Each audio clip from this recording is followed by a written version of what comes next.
Hi folks, Chris Filios, your current county commissioner, running for re-election tomorrow, May 17th. That's Tuesday. A couple thoughts I'd like to share with you. This is the last in a series of short videos that I've done. And let's start off by talking about non-mandated services. Those are services that we as a county can provide that are not mandated by the state. And this year we're running at about $300,000. That's up against a budget of about $108 million, or under 0.3%. Well, my opponent, Bruce Matari, incorrectly stated that $300,000 was going to the University of Idaho Extension.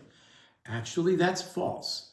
Only about $160,000 goes to the extension, which incidentally supports such needed programs as Master Gardener, 4-H, which helps children develop animal husbandry skills and good stewardship, and I wholeheartedly support that.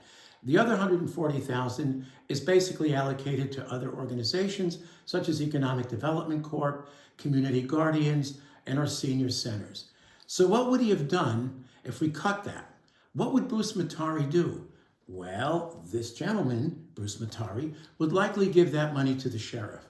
Folks, you're looking at the one commissioner who has done more to raise law enforcement salaries than anyone, and frankly goes back well before Sheriff Norris's tenure. So let me make that point straight. The other thing is, we've already allocated over $500,000 for detention deputies and dispatch for next fiscal year, which is fiscal 23, which incidentally is going to make up about a third of our total taxing budget. Now let's go one step further. Let's try and understand the relationship between Bruce Matari and Sheriff Norris.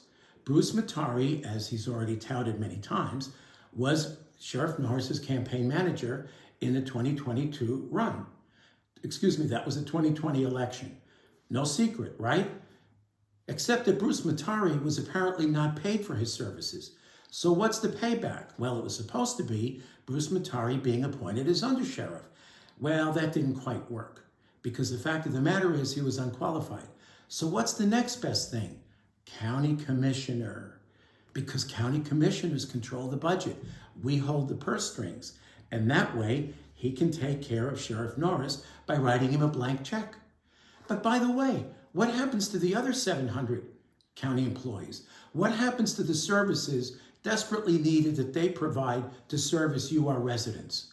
Folks, that's what I refer to as a conflict of interest, and that's why I don't believe that this man, Bruce Matari, is qualified for any public service, much less county commissioner. I'd appreciate your vote. Thank you.